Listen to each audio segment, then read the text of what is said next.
Hi everyone. This lecture is on four-chamber view of fetal echocardiography. This lecture will be covered under the following headings of technique of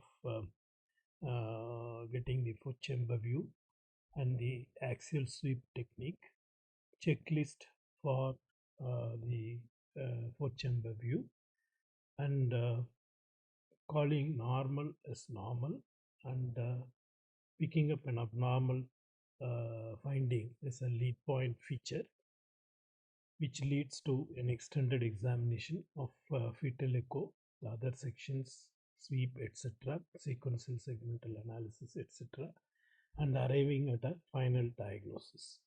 So, after the fetal echo diagnosis, looking for associated anomalies and genetic testing if indicated, and finally counseling the couple regarding the anomaly.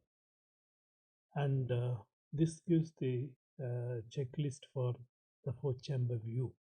So there are so many points in the checklist which will be covered in the lecture, and from the checklist you pick up a lead point feature, which is the starting point to arrive at a diagnosis. So if you'd like to listen to this lecture, please log on to sonoshare.in.